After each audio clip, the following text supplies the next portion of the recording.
I do think we are live, and yep, that as you can see on the screen, we have a stream going. So, hello everyone, and welcome along to round number 2 of the SimRacing.Club Virtual GT Championship. We're here at Virtual Silverstone, but it's going to produce some really good racing, if you will. We've got an hour's worth, as ever, of action-packed fun and games to go. Well, I call them fun and games, but these drivers will be taken very seriously, of course, because it is such a good championship and they all want to win. We've just bumped ourselves into qualifying. I'm Joshua Anderson, going to be taking you through the racing action as it happens. And if last race's ended to go by, this is going to be brilliant. Of course, last race we saw Esther Hani Al-Sabti take the win. First win of the series and the first Scuderia Leone. So, can they repeat it, make it 2 from 2, or will somebody else win? That will be the question on the lips of the audience and drivers alike. So yeah, here we are at Silverstone for a 25-minute qualifying session. A very prestigious track indeed.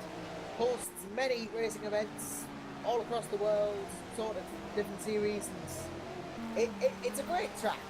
It's proven that much. So Estoril is a great track as well, but there's something about Silverstone. It has a bit of everything, really, doesn't it? It's one of those tracks where it just has a bit of everything, and it always seems to throw up an interesting race. It's a challenge for certain, but if it was a challenge, and it wasn't a challenge, it would be easy, and no one likes easy races. That's not spectators, because that means don't see anything interesting happen sometimes. Look like there'll be many interesting things happening this race, I'm sure of it. So, please do feel free to keep your comments rolling in at all times, because audience engagement is brilliant. And obviously, do enjoy the race, because I'm sure it's going to be a good one.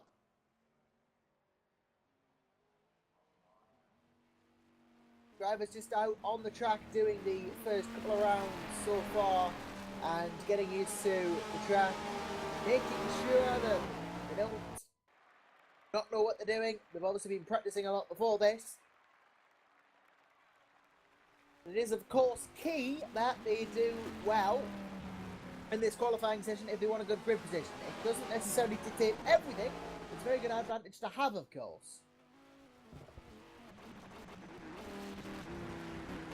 Drivers are just starting most of the or on their laps now, so that should be allowing them to get the first couple of laps in. We will see them come through as that happens. Of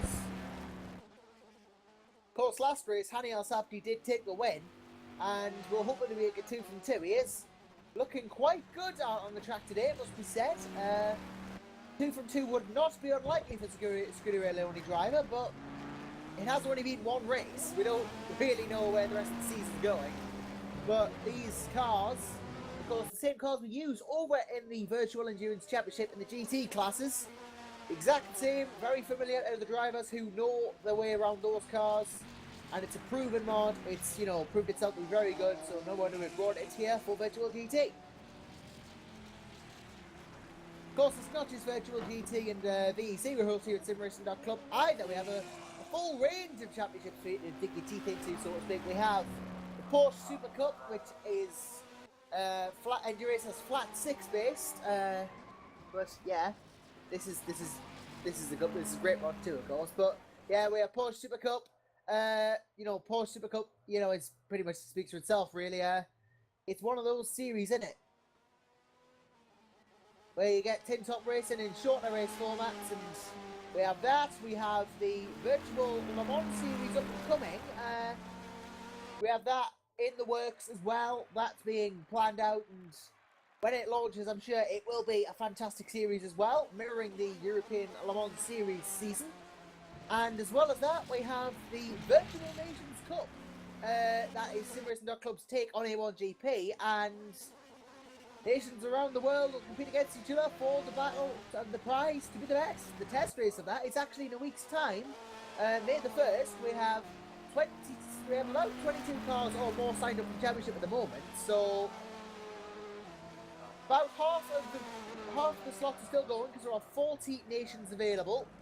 to take part, or at least there's 40 spaces for nations to take part. So if you're interested in being the manager of a national team, do feel free to hop over to the SimRacing.Club forums and sign yourself up for that.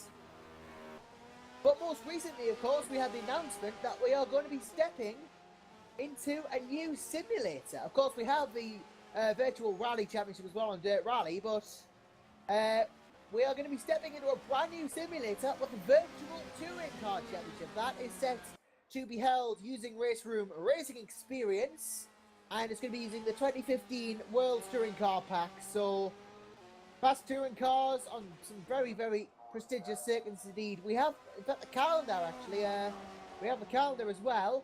Mid-Ohio, Zolder, Hockenheim, Nürburgring, Paul Ricard, Oschersleben, Norris Ring, and Monza Junior. So, very interesting tracks there as well. And of course, what I do believe to be SRC's first foray into race rooms. So, history set to be made with this series, and of course, it's looking very spicy already. So, if and when sign-ups open for that, if you're interested, do get yourself signed up and racing, because it is set to be a brilliant season. But of course, right now we do have the Virtual GT Championship going on. Sign-ups open next week for the Virtual Virtual Touring Car Championship actually. So, same day as the test race for the Virtual Nations Cup. They open next week, or at least in the same week as the Virtual Nations Cup test race. So, there you go. Keep an eye on the forums, because sign-ups will open soon, and you can be part of what will be brilliant series. So yeah, we are just under 20 minutes to go in the qualifying test. We've got the first few laps in, and well, surprise, surprise, Hani Al-Sabni's on pole. If his last race form was anything to go by, this isn't really a surprise at all, but he's 0.6 of a second ahead of Boy Milanis in stand, which is absolutely phenomenal. But then again, we have only had drivers do 2 or 3 laps, possibly 4, and that will naturally mean they haven't quite gotten into their strides yet in terms of qualifying runs. So we'll have to keep an eye on that and see how it progresses as time passes. But I'll send you the early pace section of qualifying.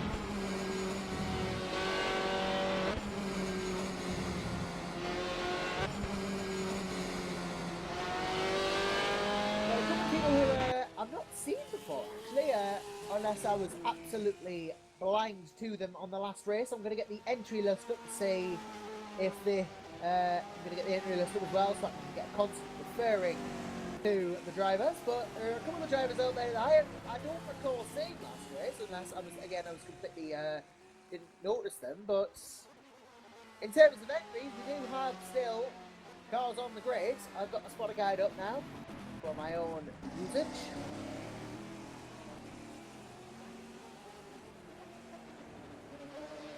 For one of the guys who I haven't seen before is Ian Beltons in P5.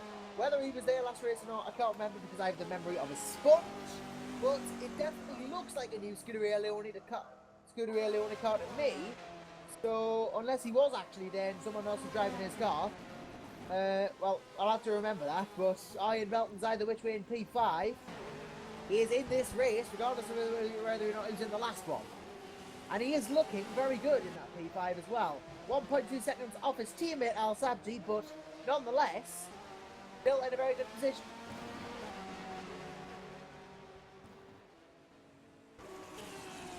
Still doing a very good job out there, of course, as is Nico Barkley behind in P6 in the Peruvian car entry. P7 now, actually, because he's been knocked down by, I think, Pedro Ramada, who's gone P5.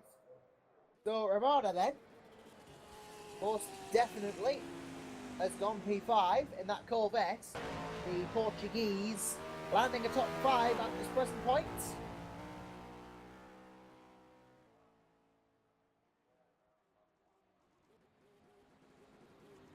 Behind Barkley is in-game Miro David, or Miro David, but we know that's Miroslav Davidovic or Davidovic, either which way you pronounce his last name. I really can't remember, but we know that's him, and we know he's in P8 presently. James Wilson just behind in P9 as well. Just over half of the session gone, half the session remaining, and with under half gone. So Alsapni, though, still at 6/10 ahead of Milan, looking to be a very dominant pole position, it must be said.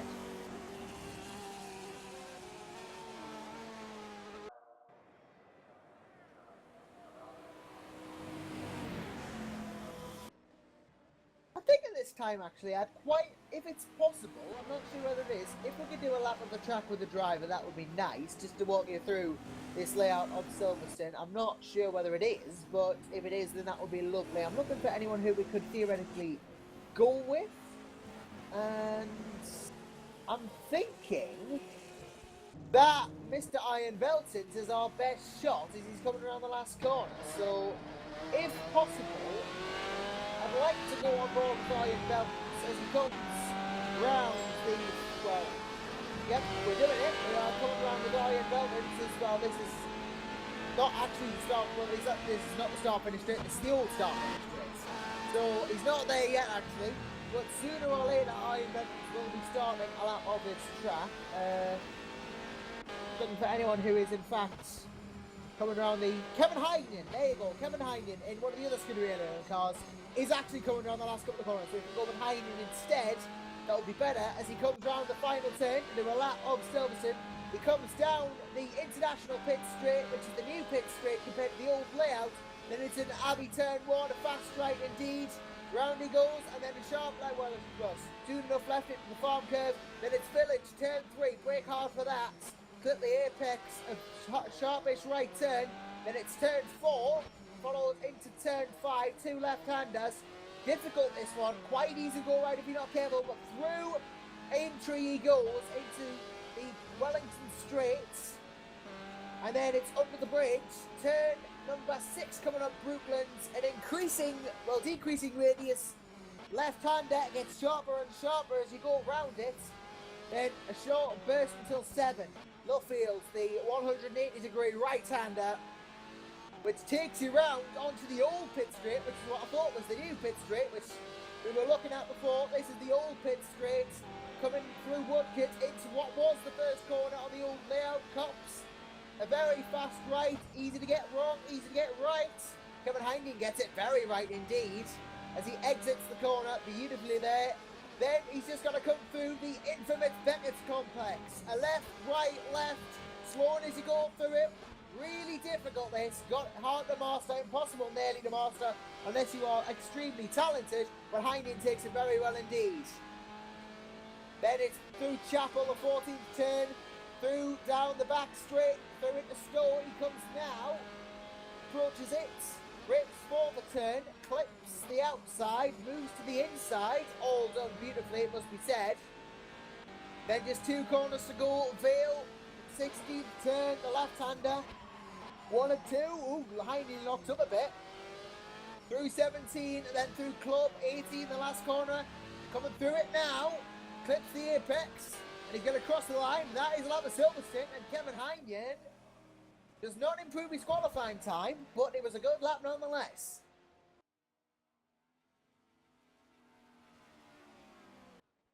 So, there you go, that's how you do this circuit. As well, speaking of Kevin Heinen, a car behind him has just gone off there and Heinen himself spins. So, well, that lasted nicely, but unfortunately he goes off the track.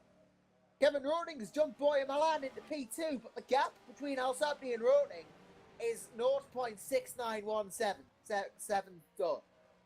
Just under 0.7 seconds. He's absolutely storming away with this pole position like he stormed away with the race at Estoril, and has to be the hands down favourite already to take the race win, but anything happens really in a race. You can never call the result of a race before it's actually happened.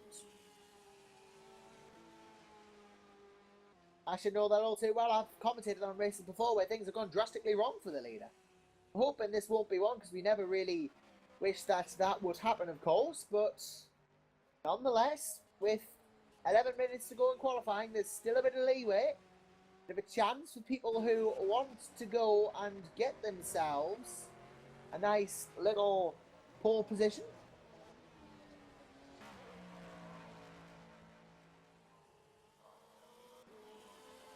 You'd think it would have been a little bit closer in qualifying, but Indeed, that is the case. That is probably not going to happen yet. But there is time for it to close up. 7/10 of a second between. It is a very close grid. If you discount Al Sabni being way ahead, if we go from roting, it is a reasonably spread out field actually in the top lot, but further down the grid, it is very, very close. I'm just looking at from James Wilson in P9 down to Enzo Fazzi down in 20th. That particular portion of the field is separated by 8/10 of a second, and that's from 9th to 20th. That is a lot of cars there, all separated by not very much. So further down the order, a lot of close racing is happening in terms of qualifying times. It's just at the front where it's a bit more spread out. As Kevin Roding's actually left the session here, so he's got 10 minutes to come back. But at present, he is not going to overtake Hani Al-Sabni because he's not here.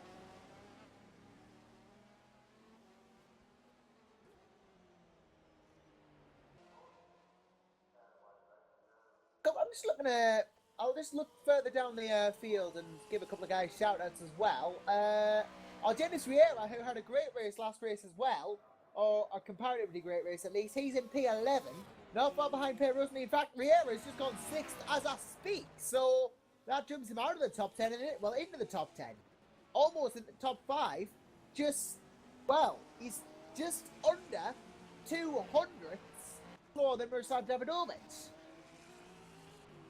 So a little bit more, and he could have had P5, but I'm sure he has got a little bit more as well. He pulls off there, so nothing doing yet, but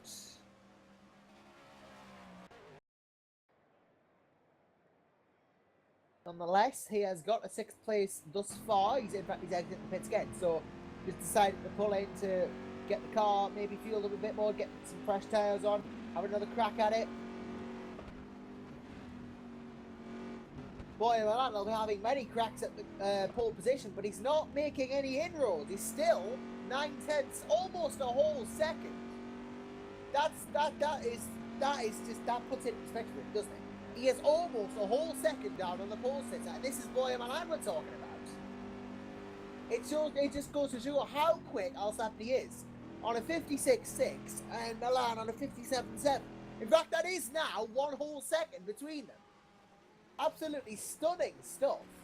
It just takes your breath away how quick he is. I personally, as a commentator, have never seen such a dominant performance in a qualifying team. I'm going to just say that right now. That is in any sim racing series I've ever commentated on, I've never seen a performance as dominant in qualifying as that. This takes the biscuit and it runs 7 miles away with it. That's how far apart this is. Hani Al-Sabni is just rip-roaring away with this, and it's mad. It's mad how quick he is. It's just absolute. It's just incomprehensible. It's just so quick. Boy, my lad must be thinking, what have I got to do to even get close to that? Well, he's just ran a bit wide there and hit over the anti-cut, so maybe misjudged that, but nonetheless, he is still 1.1 seconds ahead of the next car behind him, so he's not really got a lot to worry about. Boy Milan and the rest of the field will have a lot to worry about, though. I mean, Kevin Roden's just come back in, and he's, again, just under a second down on Milan. Sorry, second down on Al-Sabni. He's about 2/10 ahead of Milan, so Boy will be pushing that Ferrari to its limits, and it's not good enough. He needs to find a second if he wants pole position. And that is not an easy task at all. I know it makes it sound so easy to say, oh, I just have to find a second. But it's not easy to find a whole second when you're up there, going as quick as you can, and yet still there's people going quicker.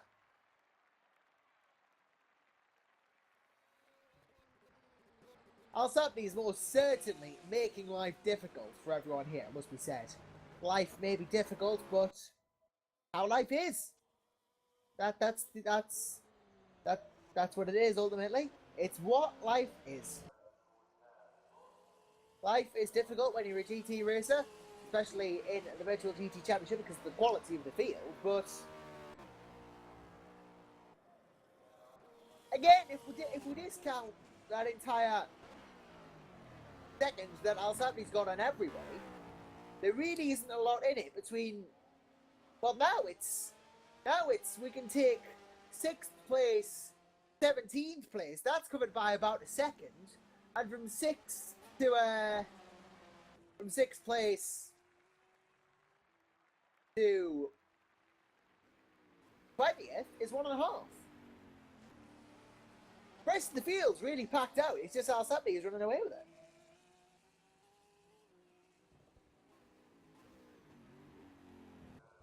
I mean, look at the quality that he's got behind him. He's got Roting, who's just gonna coming out of the pits. He's 9/10ths down. Milan's 1.12. Adam Taylor's 1.17. Barkley's 1.18. So these three are really close to each other. Then it's another 6/10ths down back to Davidovic. Then it's Riera. These are all really close to each other, but they can't crack the leader. So unless one of these drivers pulls out a miracle lap, it is pretty much signed, sealed, and delivered rather for Alsati at the moment.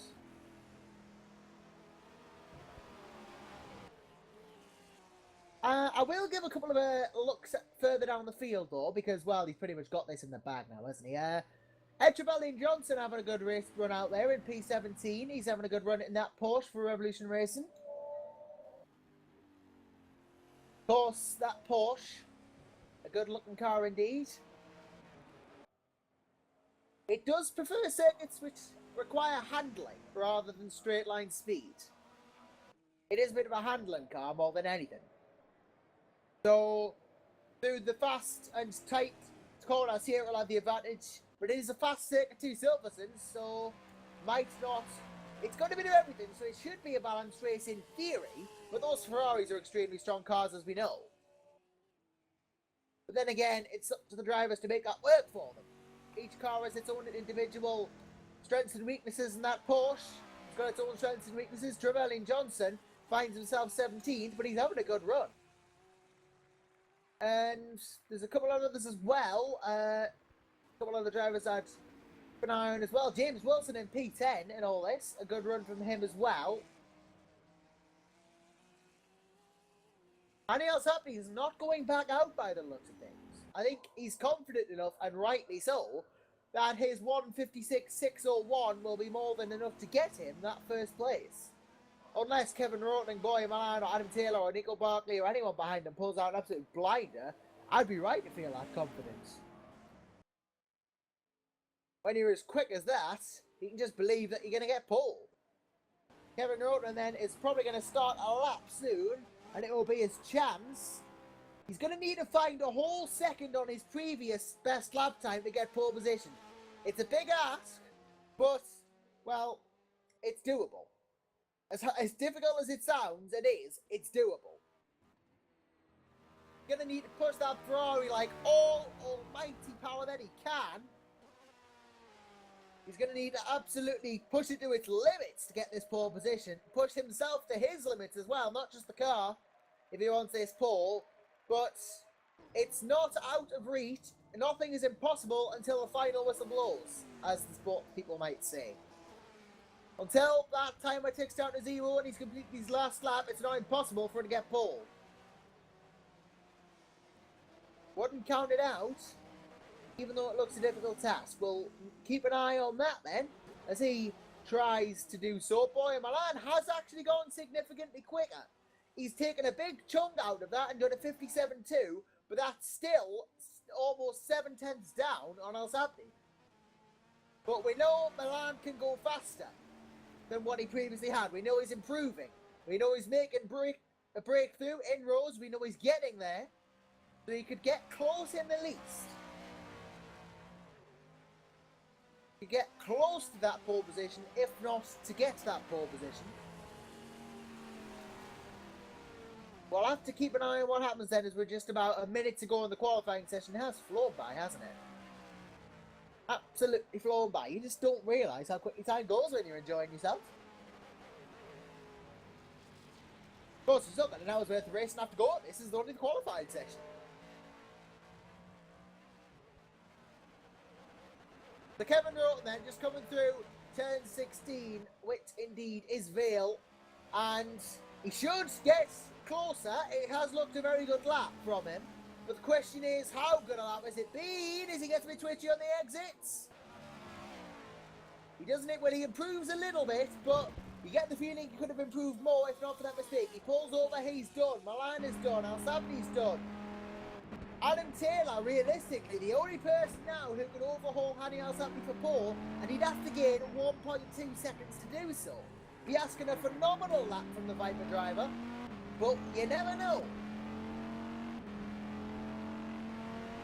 You would be asking a miracle of him, as it would anyone to gain 1.2 seconds all of a sudden, but nonetheless, those 1.2 seconds will be possibly gained as time has elapsed. The drivers will be finishing whatever lap they are on, and Adam Taylor and Nico Barkley, the ones we'll want to watch now, in case either of them can pull a blinder and either get pole or their top three.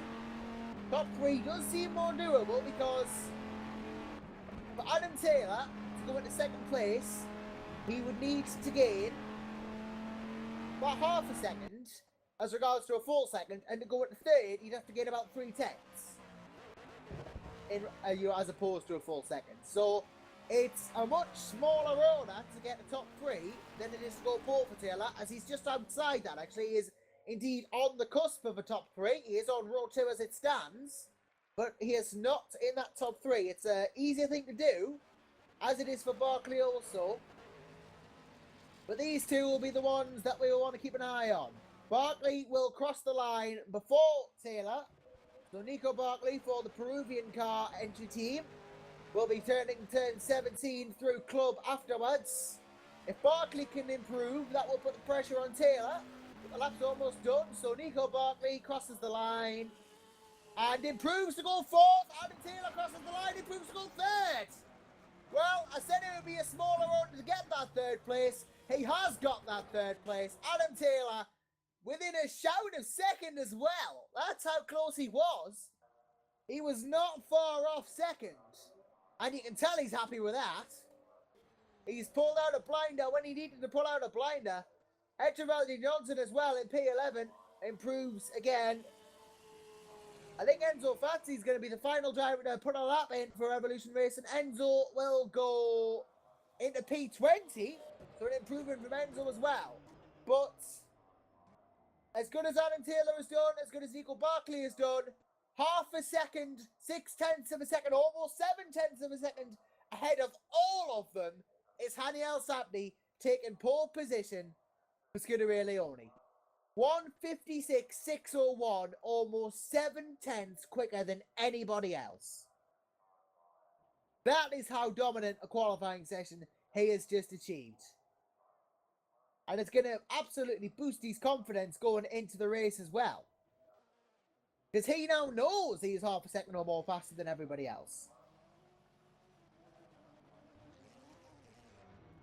And indeed, as they say in G.I. Joe, knowing is half the battle. Now he has to use that knowledge. Now he has to use that knowledge now to win the race. In his eyes, that's what will be on his mind.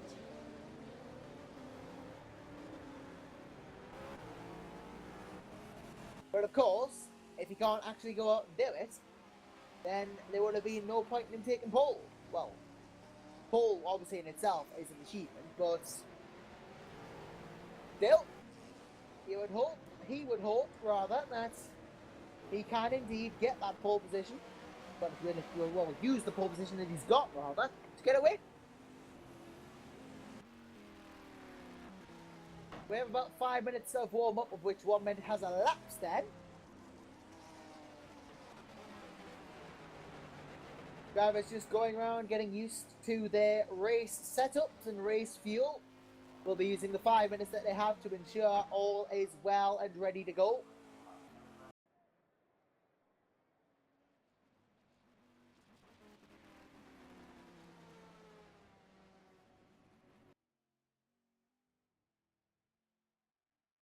The weather forecast, if we go to the... I can get you the weather forecast, everybody, as well, just for your own information, because weather is always a good thing to know.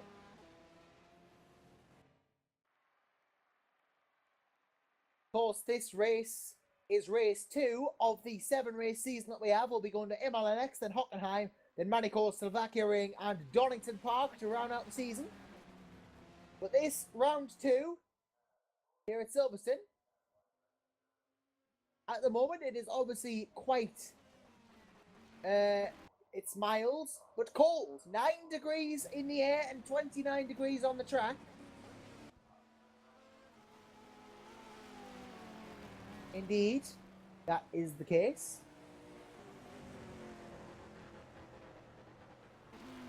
I'm looking at the weather forecast though, right now at least. And there is no chance of rain for this race. It's overcast. Well, I say no chance of rain. There is, I predict well, I don't predict. This is actually on the weather forecast. I'm not predicting anything, but I'm personally predicting it won't rain at all this race. But there is between 3 o'clock and 4 o'clock a 6% chance of precipitation. So there may or may not be a little bit of rain in this race, but yep, I see the weather forecast that Mr. Jimmy Allison has just sent me. There should be no rain, but there's the chance, about a 6% chance that it might occur. If the race had been in 3 hours from now, it would have been worse, because then there's a 66% chance of rain. So a lot of drivers will be happy they're racing now and not then.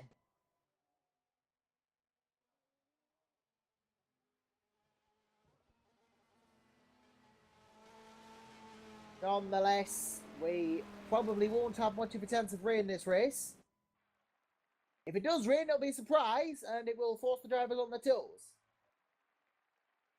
Although they should be pretty prepared by now, because there's a minute left of warm-up or thereabouts. We're about to get underway, in that time at least. Of course, no formation lap in this series. We just go straight to the race. They won't get the chance to hold their tyres up, so that start that they will get is doubly crucial. They will need to be fully prepared because they won't have a formation lap to diagnose any final problems. It'll be straight to the race and straight into the usual grind for these drivers. They'll all be doing practice starts, making sure they know for certain what revs they want to go at. And it's all the more vital when you don't have a formation, right? Because if you get it wrong, you get it wrong. At least you can do a couple of burnouts on a formation lap. Usually none of that here.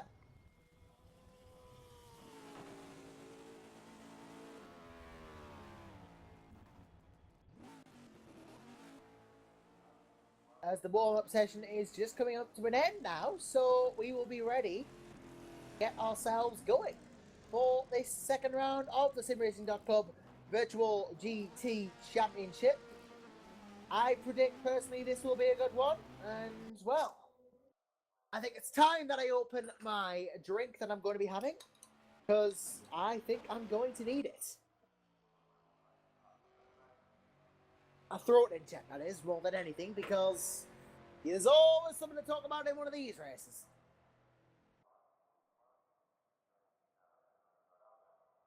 Ooh, that's good. Drivers then just finalising things, getting ready to go to the race that we will be going to in but a moment. Of course, do give the stream link to your friends. Make sure that you tell your friends that they're about to see brilliance if they're watching this. Get as many people as you can watching, because who doesn't want to miss a race like this? Counting down 20 seconds or so till we get the lights. The drivers will be making their way to the grid. And an hour's worth of GT action at Silverstone is set to get itself underway very, very, very shortly. 5 seconds in fact till we see the lights.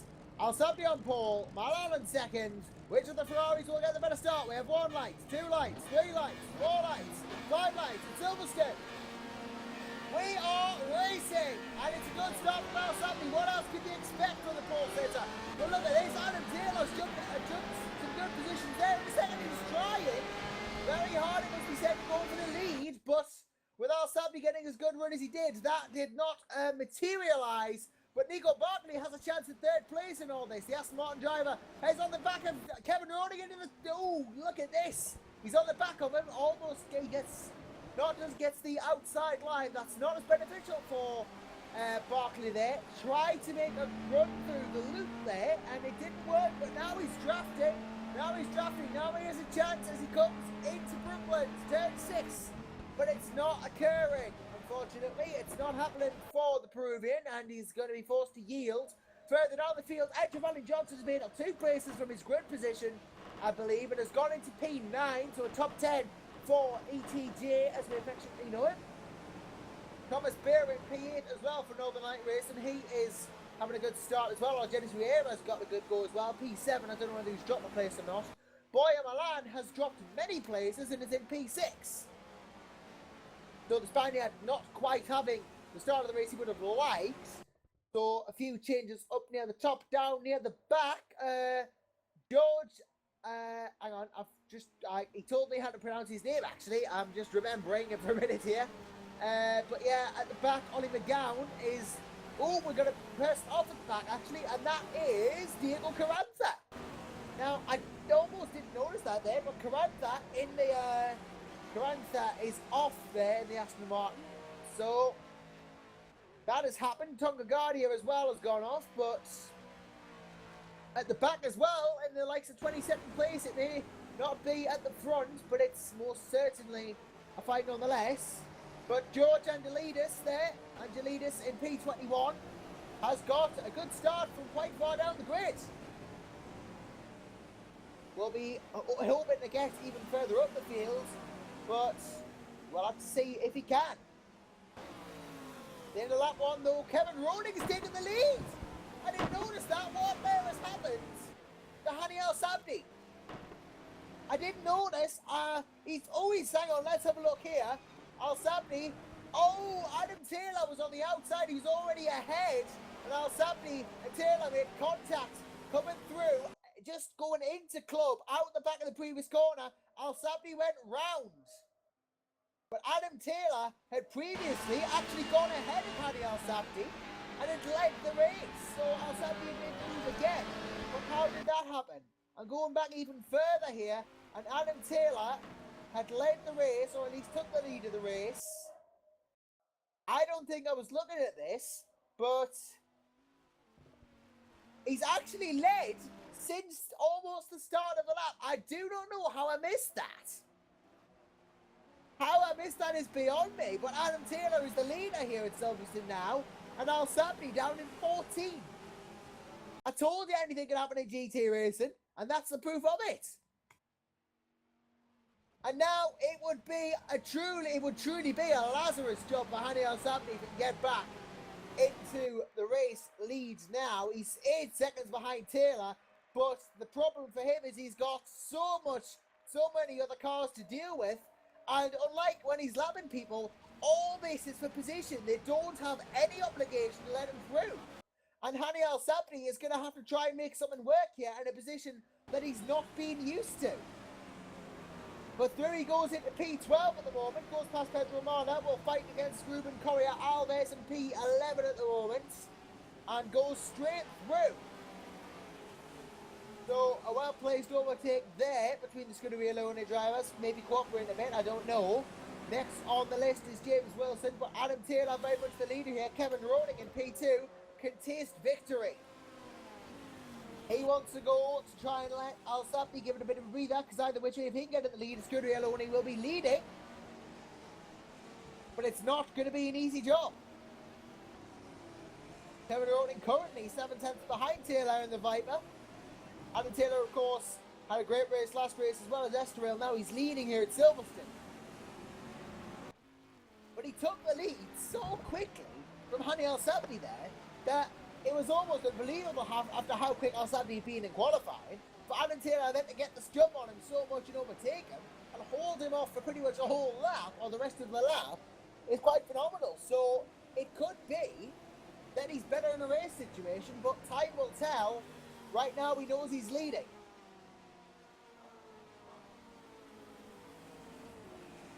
Kevin Roning, of course, has now actually dropped a 10th in that last sector. Will be chasing down Taylor in a race of knots, trying to at least. He'll want to catch him in a rate of knots, but it's not happening. Or at least it isn't yet.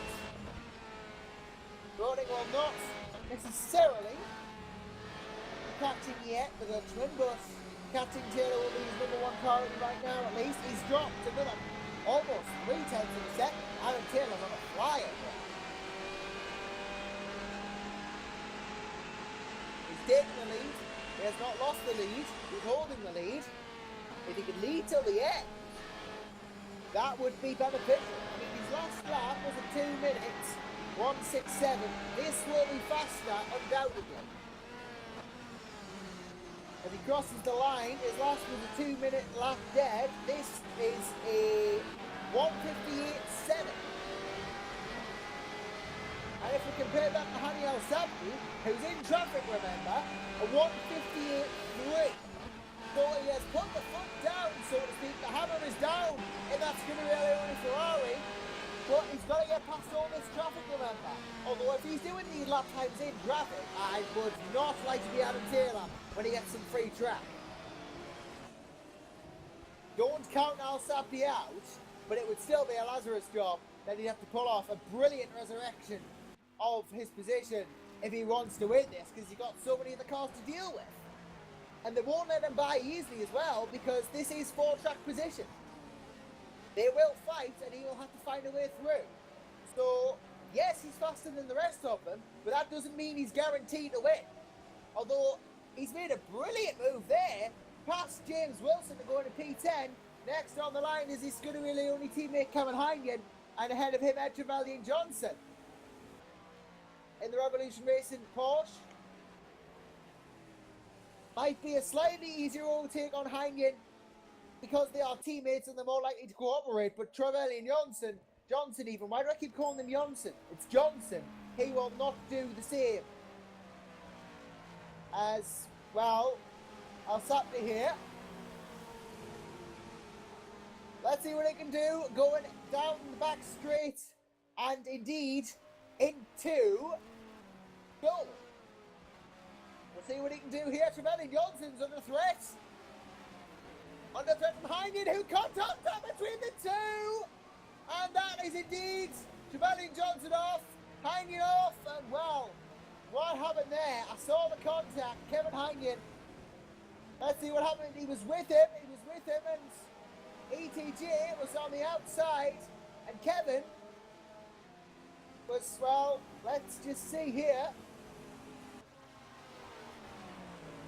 Ed was on the outside. He didn't, well, yep, he was going in, and Kevin, oh, well, it's an interesting one because they just seem to collide into each other, but time will tell, and the steering panel will reveal that if and when needed. Not my job, of course. Mine is not to wonder why. Mine is just to see what's happening. Trying to bring a charge of light brigade reference into that. It's one of my key things, but can't do it this time, unfortunately. And Kevin Heinigen can't really believe that he's now back in P16 from quite far up. Ed Trevelyan Johnson's come off worse, though. He's in P18, and all this has left Al-Sabri in P9.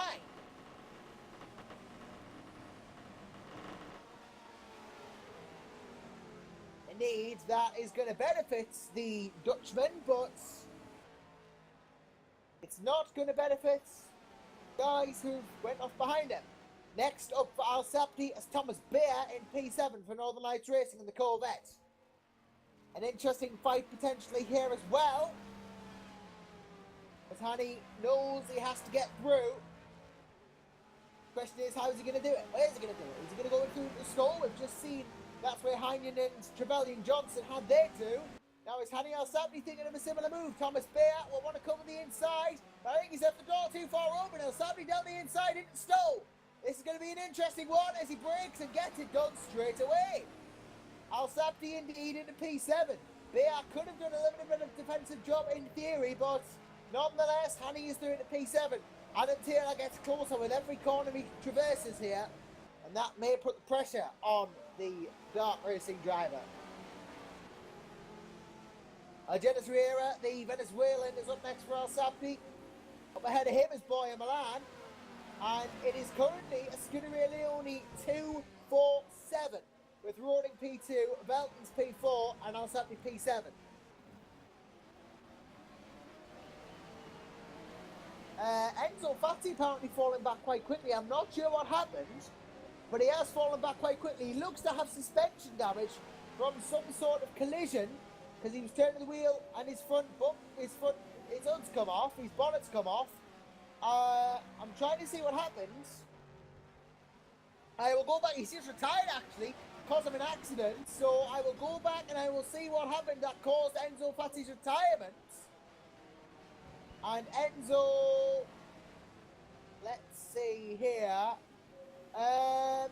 Right, he comes through into a. Oh wow, that is absurd. What happens is that Enzo has actually going into Brooklands. He's locked up, and that has thrown the car off balance. So, bit of a disastrous problem there for Enzo Fatti, and that caused him damage, which has actually caused him to retire. So, a slight misjudgment is all it takes to retire from a race here, and that is unfortunate, of course. But such is life, sometimes you can't afford to make mistakes. And this was one of those times where you can't afford to make mistakes, unfortunately.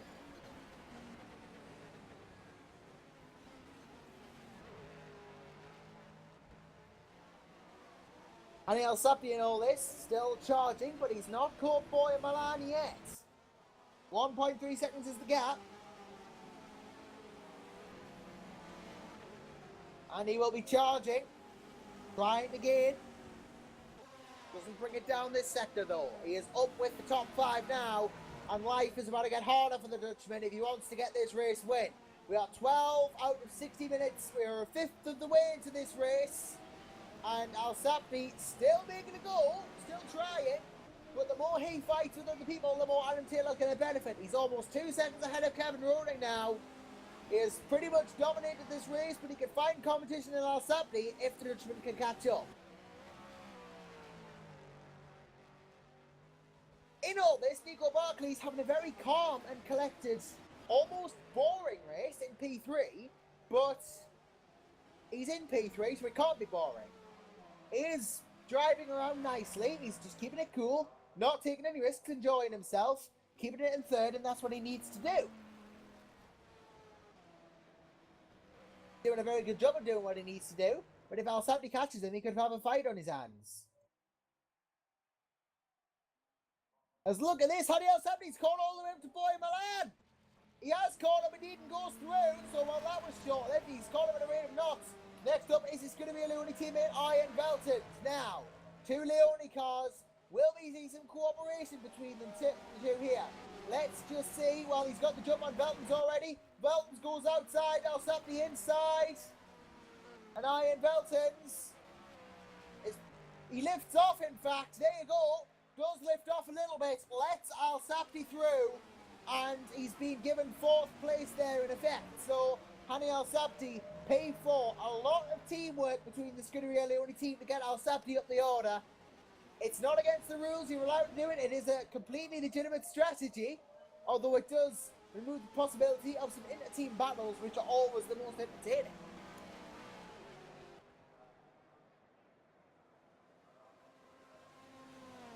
Although Nico Barkley is 6 seconds ahead of Alsappi, but we've seen how quick he is. And when he gets some clean air, he is lethal. His last lap was a 59.2. Barkley's last a 59.5. So the gap is looking set to come down. But with, of course, just under 2-minute laps, there isn't as long laps-wise to bring the gap down as he would have liked in different ones.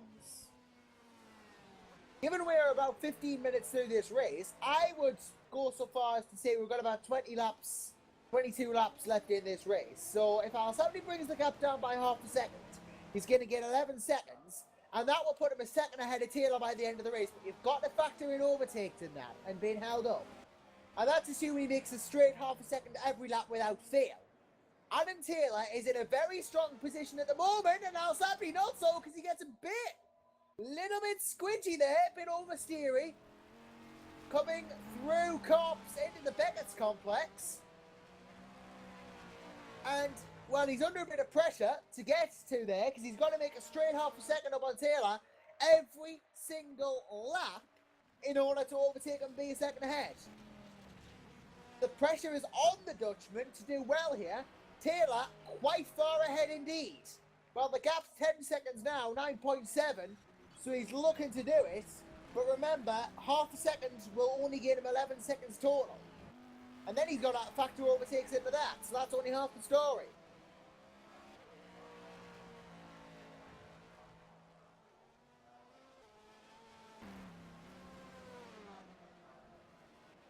Well, it must be said in all this that Hani El-Sabti will have a job on his hands, indeed. But then again, I don't think the Ferraris are as good either on fuel or tyres as the other cars. I think they're faster, but they use something up more.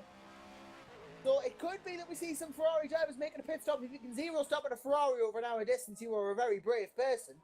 But it is very difficult to do so. I've seen in other leagues that the Ferrari can have difficulty sometimes no stopping in an hour's race.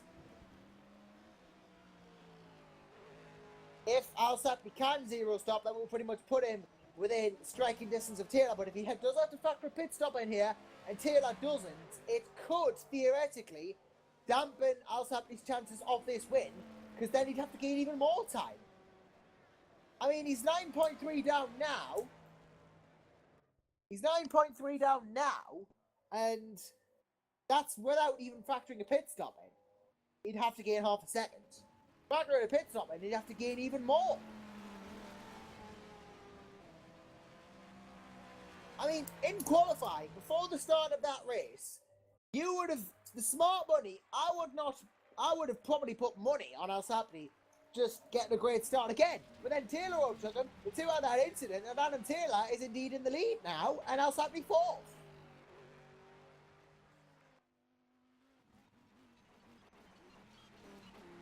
Strategy is an important thing, because usually you can zero stop, but sometimes you can't.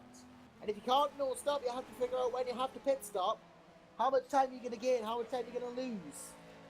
Strategy, even in 1 hour races, is key. Such a key thing. It can make or break a race. Might have to stop with Al-Sabti and some of the other Ferrari drivers, but indeed, that will not be guaranteed that he will pit. We might see him pit, but if he is going to pit, it'll take a lot of pressure off Adam Taylor. I'm just going to go further down the grid now, because we haven't really covered much of the back of the grid, so to speak. Edgevalin Johnson has had a nice little recovery into P15 and all this. Now challenging Ruben Correa Alves. Also, I think, driving for Scuderia Leone in all this. Yep, he is. He is a Scuderia Leone driver too in P14.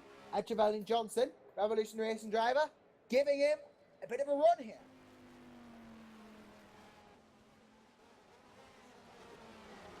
What's that Porsche? Loves the corners. Very good handling car. A bit weaker on the straights, and Jamalin Johnson showing that by going to P14 here and goes through. So another position made for ETJ.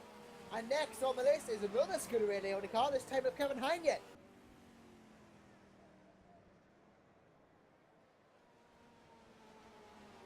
So another chance here for Trevelyan Johnson, but he goes a bit wide. Coming through Cops there, and it's going to give Correa Alves a bit more of a chance, especially on the straight, because that Ferrari is stronger than the Porsche there. All going to be about whether he can catch. as we come down the back straight into turn number 15, which is Stowe. Correa Alves is not going to be close, but behind him, Heinen and Johnson! Heinen and Johnson, it's happened again! The two have collided again! And what's happened this time? Trevelyan Johnson goes to the outside, Heinen is on the inside, Trevelyan Johnson outside, and it's a mirror image of what happened in the last crash. They both collide, going into Stowe, and spin each other around. It's happened again, the exact same thing, twice, and Kevin Heinen was turning into the corner this time. So Trevelyan Johnson made just a completely, well, he wasn't turning much himself, but Kevin had already come across the track and then made a sharp turn when he realised Ed was there. But, well, again, that's not for me to decide, but that's twice now this has happened, and twice now they've gone down. At the same corner as well. This is twice this has happened. Well, there you go. I'm speechless for it to happen twice at the same corner. You don't usually see that. Nicky Jackerit's in the comments saying civil war. Well, I'd imagine it's a bit of a civil war between Trevelyan Johnson and Heinen here. Although Kevin Heinen now is in P21 and Trevelyan Johnson in P20. So Trevelyan Johnson ahead of Kevin Heinen. I would imagine it's a bit of a civil war situation between these two though, because they've had two collisions at the same corner twice. And both in very similar circumstances as well, with Heinen on the inside and Trevelyan Johnson on the outside. Kevin Roning, though, has closed the gap to Adam Taylor. The gap is 0.485 now, and it was bigger before.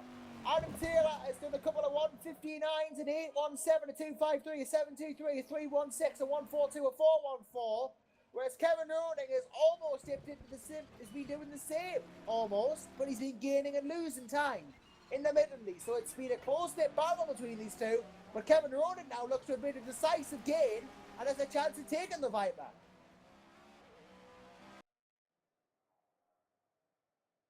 Of course, as we know, that Ferrari car, fast as it is, dubious as to whether he can complete a full race without stopping.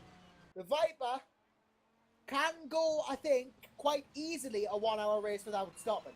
So Taylor advantageous in the strategy department here, but Roning advantageous in the raw pace department. Different departments have different strengths, and both of them will add up in the end to decide the winner of this race. Roning, though, deciding to employ the strategy and the strength of being very quick through the corner there.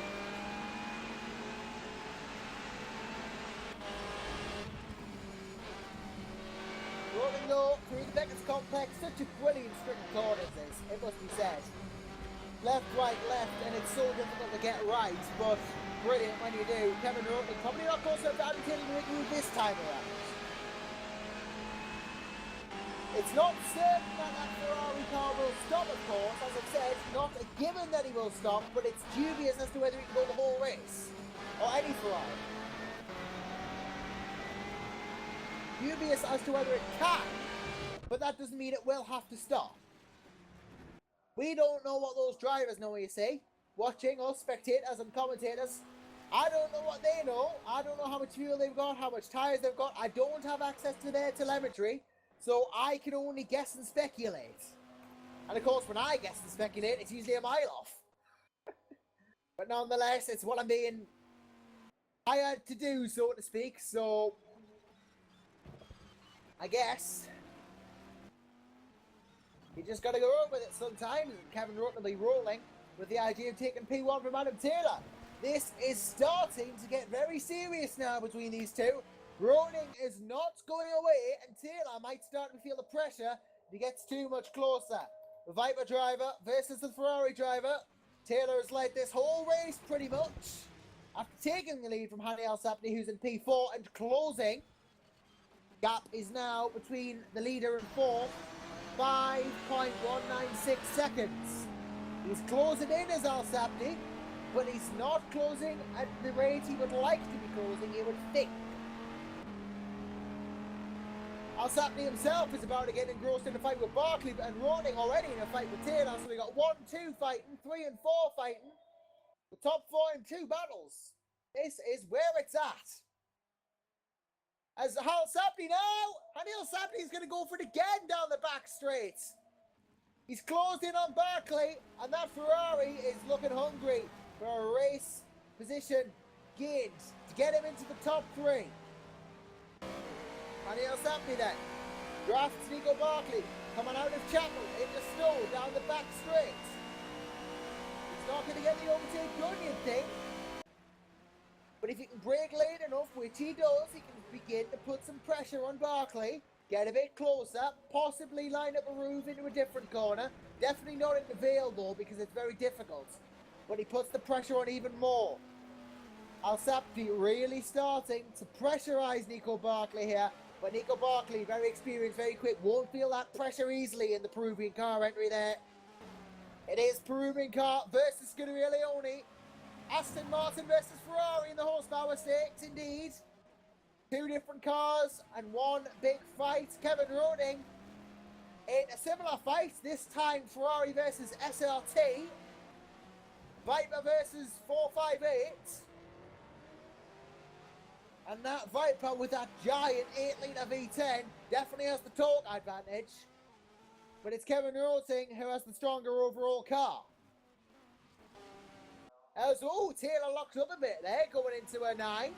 Well, he's sorry, going into 7 now rather. This is Luffielder going through. And further behind now, Sapni's trying to, well, he tried to do something, but he appears to have lost a bit of time. Life is not easy anymore for Al Sapni. He's up there with the top 3, and he's going to have to seriously work if he wants positions now. Doesn't have teammates that he can be a bit more complacent with him. This is the likes of Barkley and Taylor, who will give no quarter to the man who won the last race at Estoril. Cannot afford complacency himself, Al Sapni. Has to keep on it 100% all the time if he wants to do this. Just approaching half-race distance. And he knows now, if he did not know before, that he is in a race for serious track position here. Nico Barkley is doing a sterling job, it must be said, no matter how much Al Sapni catches. I'll just run you through some of the last laps because I can do that. That's one of the only telemetry things I have access to, actually. Al Sapni was a 59.2, 58.6, 58.3, 56. Well, I don't even have time to reel off his 4th lap before he has to go with Nico Barkley. Contact between the two, I believe, and Al Sapni does not get the move done. But he's been doing 159.2, 158.6, 158.3, 158.6, 158.6 again. 2 minutes that lap though from Al Sapni though. And Barkley has been doing 158, 159s. So he's stuck behind Barkley now, and that's what cost him the time. But he lunges again. Doesn't get the crown made though, Al Sapni.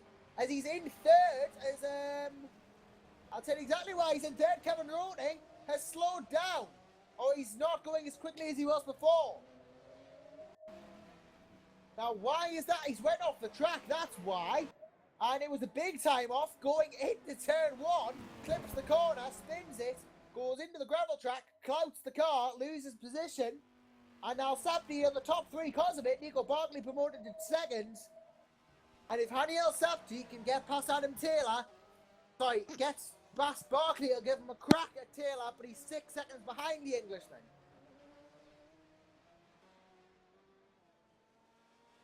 My guess is it would take him about 12 minutes to get there, assuming he makes the move this lap and goes half a second quicker again.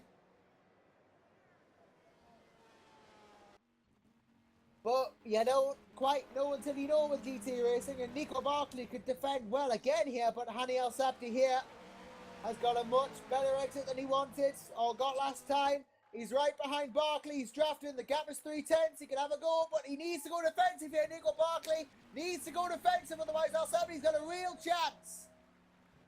He breaks into snow, and he goes through. That may not have helped Barkley because he didn't defend as much as he would have liked. But Al Sapni now has made the move happen. He's made it happen. Trevelyan Johnson has left the race. He is out with a suspension problem. Evidently has crashed. That means no more Heineken and Trevelyan Johnson accidents. But Hani Al-Sapti now, with half the race gone, finally in clear air, has 5 seconds to make up to Adam Taylor. Taylor's been lapping in the 59s. Mid to high 59s he's been doing. Al-Sapti, we know, can do 58s. So it's a question of how much will he catch. If he goes a second quicker than Taylor every lap, he'll gain in 10 minutes. Half a second will be 20 minutes. And don't forget as well, it is a dubious circumstance whether that Ferrari can go the whole race without a pit stop. If it can't, then his work will be redoubled. It'll go double and then double again, because he'll have to pit stop and make the time back again.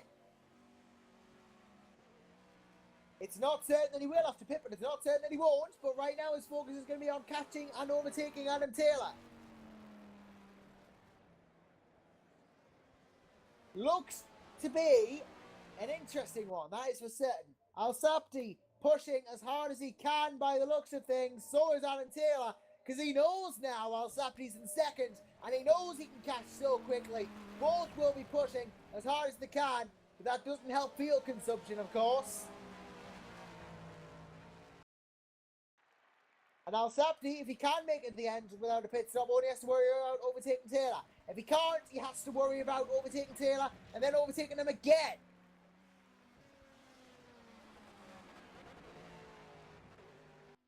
If we can go further down the grid, I'd quite like to take a look at present. I would like to look, if it's possible, at the battle for P12. Miroslav Davidovic and Ruben Correa Alves. Looking to be a bit close now. We're going to have an alternative battle to the battle that is raging on between the leaders, that they are closing in on each other. Correa Alves and Davidovic not far behind each other. This could be an interesting one. Worth looking at, because we do like battles further down the field as well.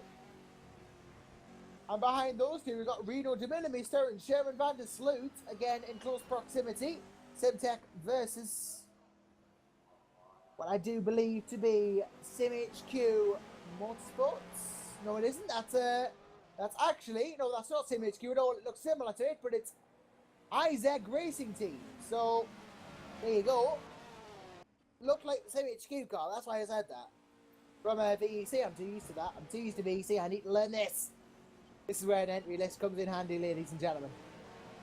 Which we do have. We do have a spotless guide if you're interested on the SimRacing.Club website.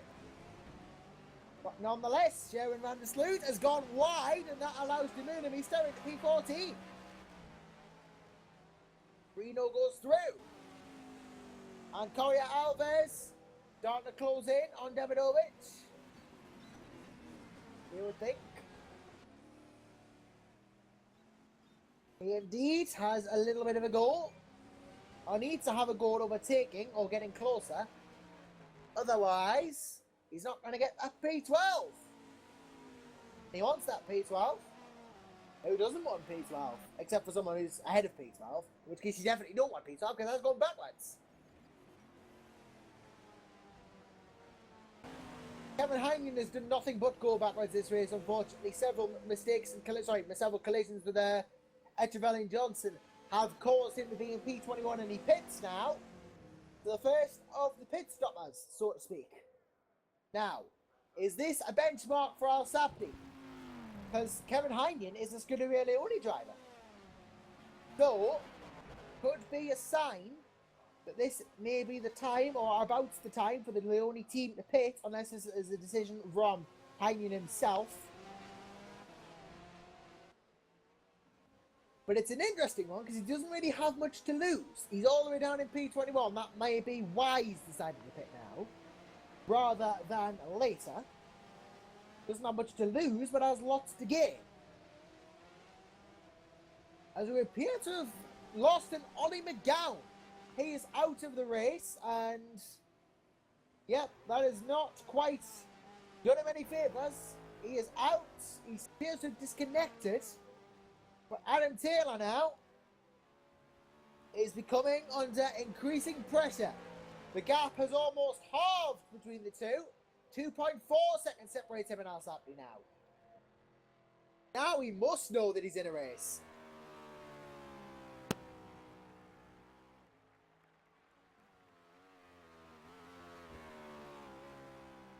But remember, of course, that we've been saying all race that the Ferraris may not be able to go as long as the other cars without pit stopping. It all comes down to whether Hani has to or not has to. We think he does, or I think he does, but we don't know for certain. Nonetheless, what we do know is that Al Sapti really is catching Taylor now. Look how close the gap's gone within these 2 seconds. Taylor's last lap for 2 minutes dead. Al Sapti's at 58.7. The gap is now, if by eye, it's about a second from 1.4. So Hani Al Sapti has started achieving rocket ship-like pace and is catching Alan Taylor faster than he can react.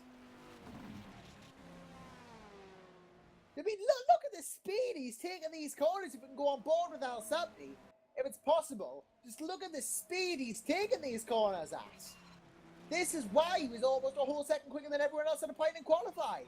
He's just that good at the corners. And the straights as well. He just seems to be strong everywhere. Al Sapti then is catching at a rate of knots as he goes down the back straight here at the turn 6, 150 miles an hour as he approaches the corner. Breaks down, and he's doing 75 pretty much consistently through there, into Brooklands, out of Brooklands, through Luffield, into Woodcuts, and look how much closer he's going to get. He's going for it. This is it, battle for the lead now. Al Sapti versus Taylor. Al Sapti does be through already. Adam Taylor completely defenceless as Al Sapti does indeed take the lead. Now he's half a second ahead. This is just supernatural pace from Al Sapti, this. I mean, if he does have to pit and he can keep this sort of speed up, it shouldn't be a problem, but absolutely, look at this. He's almost a second ahead now. He's flying away with this. How does he do it? That's the question. How does he do it? This sort of speed is just insane. I mean, he dominated at Estoril. Now he's set to pull out and a fantastic lead here. His last lap before this one was a 58.2. That's pretty much qualifying pace and then some. It's just phenomenal. It really is. And now he's going to do another lap. Let's see what he's done here. He'll obviously have gained time on Taylor. A 58.8, admittedly, it's slower, but the lap times he is putting out are just incredible. I don't get it either. He's just that quick.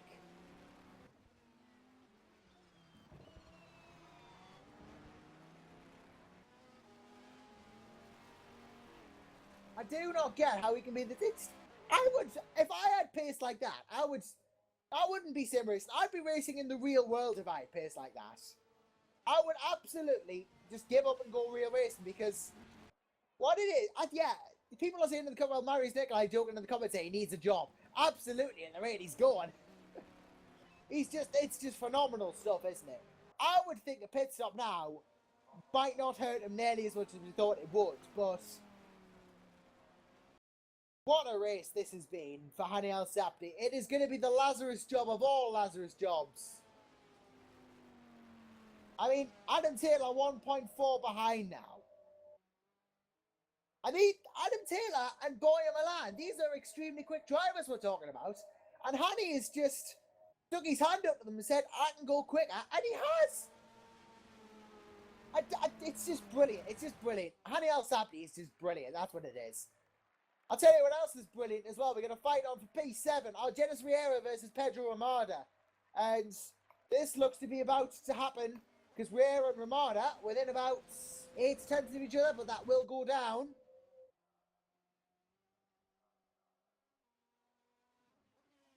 The two of them going to duel, as it were. And the gap is now shot down. So Ramada has a chance at Riera for P7 if he can catch up enough. This is now a battle if it wasn't before.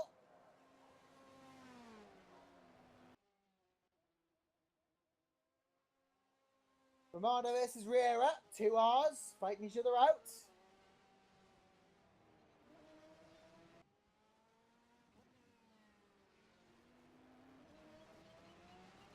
Indeed, this is going to be an interesting fight if and when it materialises. I'm just going to look further down the field now because a similar distance fight is James Wilson versus Jorge Blasco for P10. This will be a good one as well by the looks of things. Wilson wants to go through. The race is not over yet though. We are 40 out of 60 left in this race. Well, 40 out of 60 gone. 20 to go, laps minutes wise. About 10 laps to go then.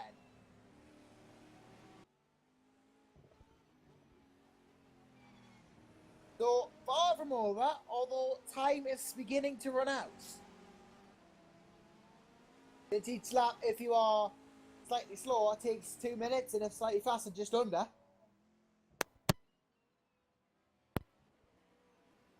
As it stands, Hani El Sabti is leading and running away with it.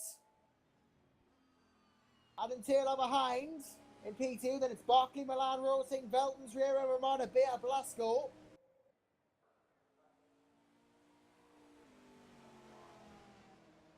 But that is a fair point by Mr. Jimmy Elson in the comments. Hani El Sabti has been driving like his tyres are absolutely on fire and he wants to get away with them as quickly as possible. But the way he has been driving so hard, so aggressively and quickly has to be hurting how far that Ferrari can go. And a pit stop is about 20 seconds, I'd say, if not more. And 20 seconds in 15 minutes is not an easy order.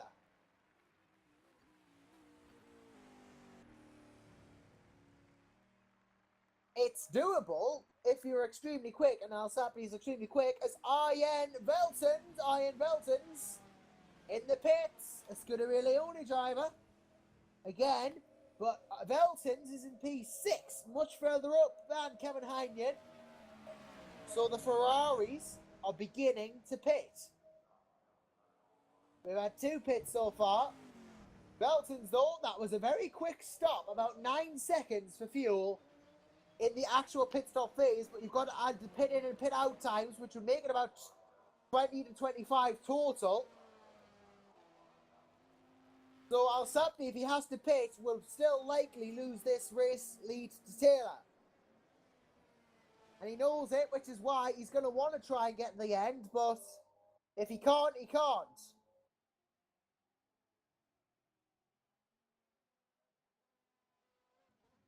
Nonetheless, he is certainly pulling out an advantage. He's got that advantage and he's using it. Using it to his advantage. Well, so to speak, I say the word advantage a lot there. But he's got the upper hand. He's really, I think since qualifying, he's absolutely shown his stuff, hasn't he? But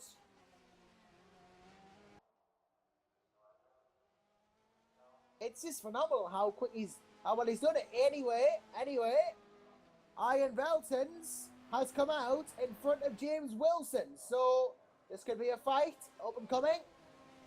One to watch, possibly. Going to be Leone versus... I don't quite remember. I'm going to check the entry list. I need to learn my team names. That's what I need to do. That's what I need to do. I just need to learn it. Learn it, Josh. This stuff must be learnt, otherwise you'll never be a good commentator. Anyway, entry list, let's have a look. James Wilson is a driver for Wilson M Sport. There you go. I should have known. Wilson M Sport. Indeed. Team that he's driving for, probably his own team. And It is him versus the Scuderia Leone of Iron Beltons. Per Rosenlee has unfortunately retired from the race due to a suspension problem. That is unfortunate. Leaves 21 runners and riders, the last of which is currently Joe Chiampa for Odin Racing. And a whole lot ahead of him is George Andalidis. A whole lot ahead of him is Kevin Heinian. And a whole lot ahead of him is Matthias Grau.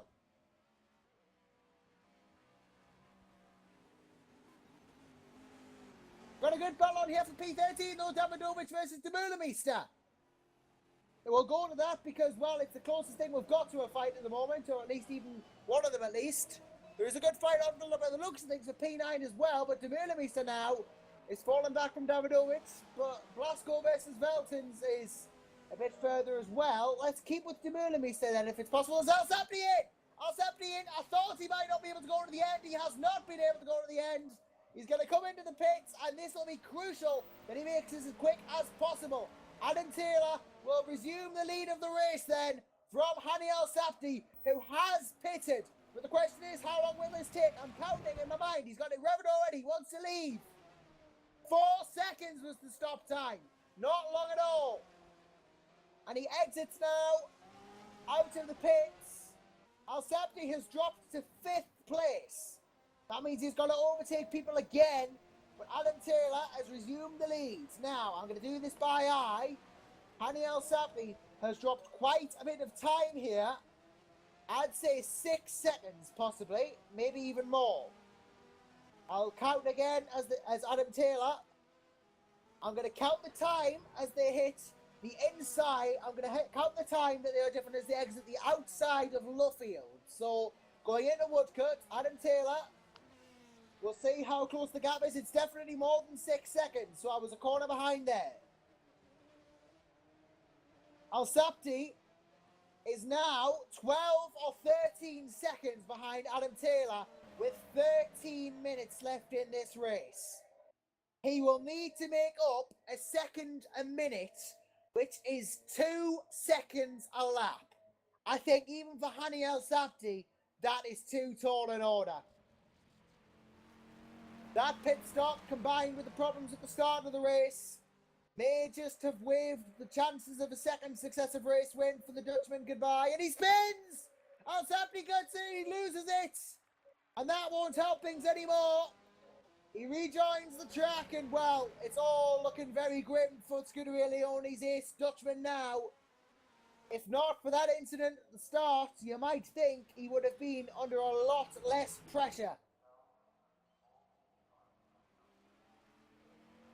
Alsapni's race win dreams appear to be over now unless he can pull off the Lazarus job of all Lazarus jobs to top the Lazarus job he took to get back into the lead of this race. With 12 to go, he'd need to gain 2 seconds a lap.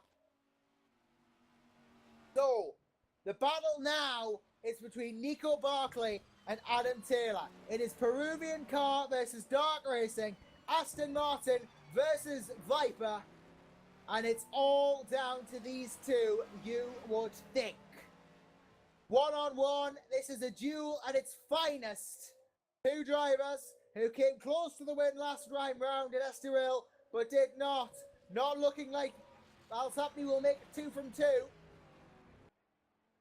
But at least we'll make it 1 from 2. And Barclay or Taylor have the chance to take their first win of the season. It's within the final 5th of the race that things are about to get really heated, you would imagine.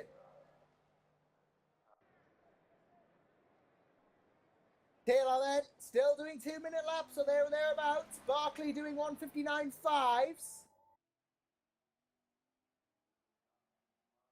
Boya Milan behind is doing about the same as Taylor and Barclay, not making ground. But Alsapni is starting to catch Kevin Roting now.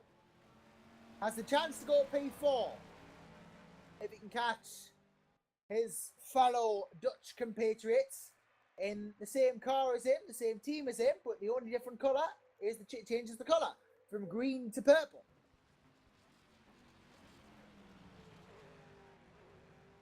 Down the back of the field, we have a couple of battles as well, such as Veltons versus Wilson. versus Blasco, which is starting to reinvigorate itself, so to speak.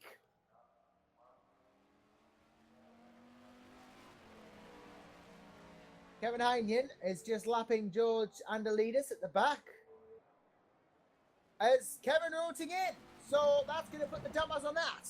Al-Sapni will go through into P4, have a chance of catching Boyer Milan. A podium would be a good recovery, but it will be the age-old question of what could have been for the Dutchman. What could have been, indeed. It could have potentially been 2 wins and 2 races. It is looking very unlikely that will be the case now. His last lap was a 59.3. Taylor's was a 59.5. That is not within the required 2 second a lap window, of course. But then again, he has indeed pitted. Correa Alves pits as well. Another Scuderia Ferrari pitter. Adam Taylor, though, and Nico Barkley have pulled away from each other. Taylor now has a whole second over the Peruvian.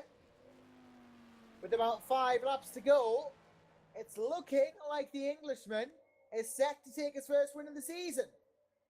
And what a win it would be, having taken the lead into turn 4 on the first lap or second lap from Hani Al-Sapti. Got into a bit of collision with him, but he has led since then.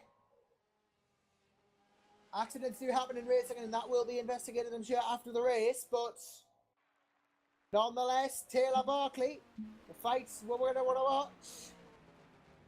And a win is a win, no matter which way you splice it. And until otherwise stated, you will keep that win. So, that's all we can say for now. Taylor, though, will have done a fantastic drive to at least held off everyone in front of his path. Because we have some fantastic drivers here, and to hold them all off shows that you are up there with them.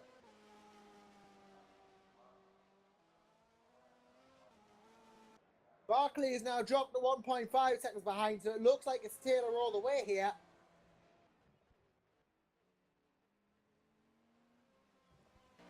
Go back to P5. Kevin Roting has come back into the pits. For some reason, he's already been in. Now, why is he coming again? Why has he done that? He's coming again. I could have sworn he's already been in. But, is he making a stop? Yes, he is. Now, what's going on here?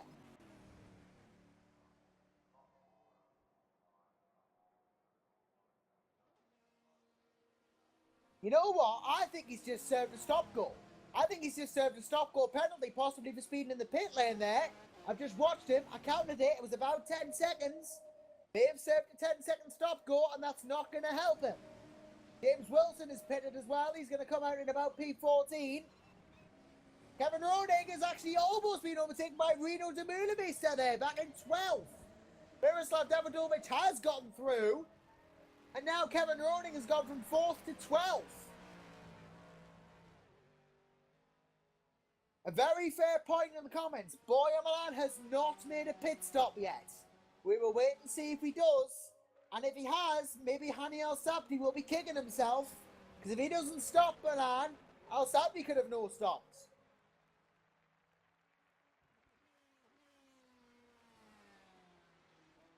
Milan's last lap's a 59.7 in 2 minutes. Al-Sapti's a 58.9 and a 59.3. He is on point, is the Dutchman. But he's not going to be on point enough by the looks of it.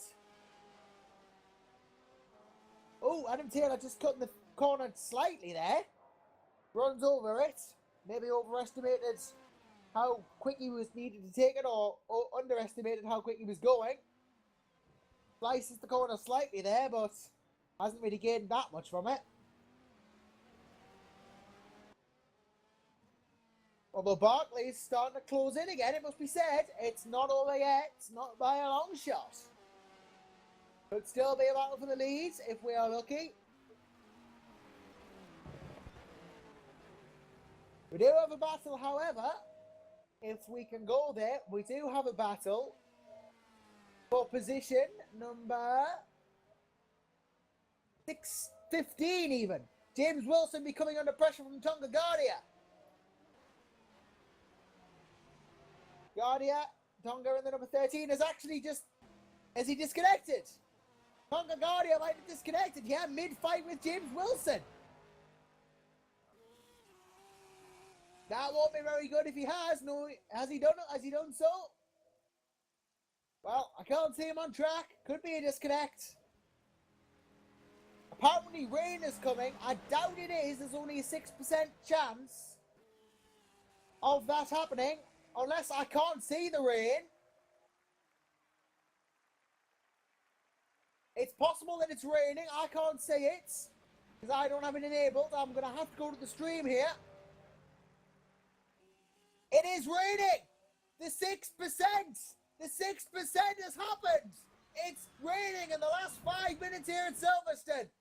Drama of the wettest kind. And now, you can't stop now. 5 to go. You've got to keep the slicks till the end. Oh, well, apparently it was 33% chance of rain. I thought it was 6.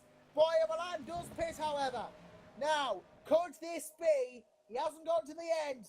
Is he going to go onto the wets? Is he going to go onto the wets? He might just stay on the slicks, but if it rains too much, what's he going to do? He doesn't change tyres. He's staying on those slicks. Joe Chiamba in the pits, and he goes on to the intermediates. He's got nothing to lose back in P21. 4 laps down. With 4 minutes to go, Adam Taylor, all of a sudden, under a little bit of pressure here because everyone is. If Hani El-Sabti can make use of this rain, but he'll be affected by it too. His last 2 laps were 58.3 and 58.4. There is rain about with 4 minutes to go in this race. And all of a sudden, this could change things up just a little bit. You would think that it would, because rain does that usually, but indeed, it's a question of how much rain there is and how much it's going to affect things. A little bit of rain about, a lot of rain about, it's uncertain. I can't see much spray though, but that might just be me. I really ought to enable that for the next race, but Nico Barkley is closed right into Adam Taylor. With 3 to go in the race, and indeed, precipitation about. It could full well be that we have a nice little duel at the end of this race.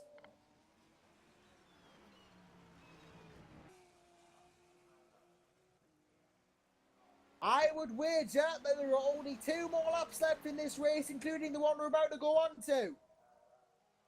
This should be the penultimate lap, if not the final lap if something goes wrong. It's going to be close, but there's not long left in this race. Adam Taylor's just going to hold off Nico Barkley for a little bit longer. Similarly, Barkley knows that time is running out for him to make this move. And time is most certainly not on the driver's side anymore.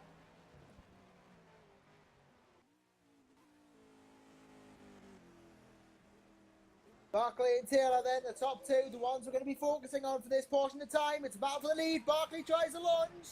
Gets closer but doesn't make the move happen, unfortunately. He will try and he will try and he will try again. Will the Peruvian? He'll keep going. He knows it's now or never. Taylor knows he only has to do 1 more, and it looks like the rain stopped, so that was long lasting. Joe Chiamba won't be very happy about that because he's on the intermediates now. No, but apparently it's still raining, which is weird. I've got no idea how much it's raining or anything, but Reno de Mulimister in P15. It's going to be a close one as to whether this is the final lap of the race or not. I reckon there's going to be 1 more lap after this, but I may be wrong.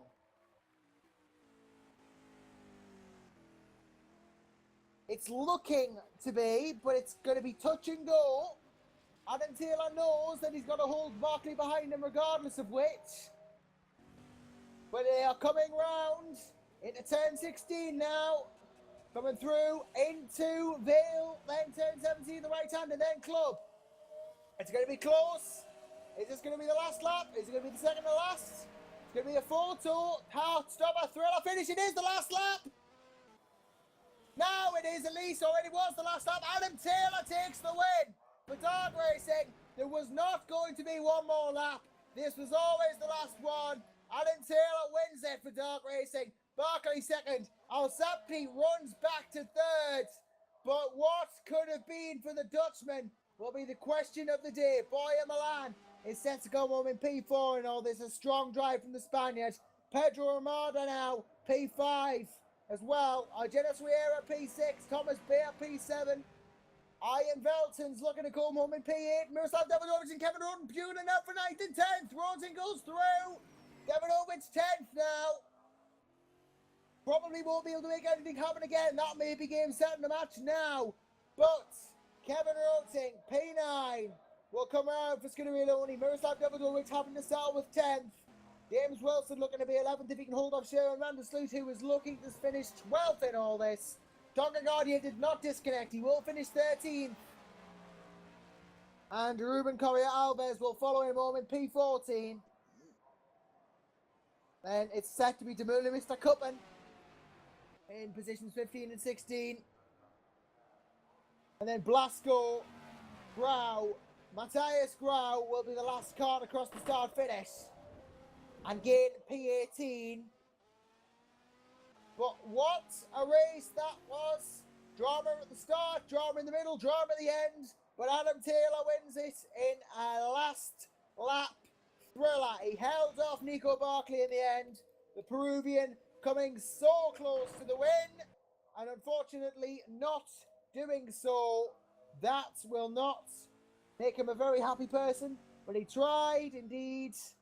He was almost and did not, but he tried. He gave it a go. Only half a second split them in the end. Matthias Grau crosses the line, and that will end the race here at Silverstone. And what a blinder of a race it has been. We've seen drama, we've seen action, we've seen everything happen, but it's all over and done now. Well done to Adam Taylor, making it 2 winners from 2 races. Haniel Sapti in all this. Probably going to retain his championship lead, I believe, although I'm not too familiar with the point system. But he has definitely, most definitely, finished 3rd here, and that's a 1st and a 3rd, which is as strong. But Adam Taylor, the winner here in Silverstone. And that rounds off that. So, I've been Joshua Anderson. Thank you all very much for joining us here. Do join us again in 2 weeks' time for the next round at Imola, I do believe. Yep, it is Imola. So join us then in 2 weeks. But until then, I've been Joshua Anderson once again. And it's a very warm, from me, a very warm goodbye.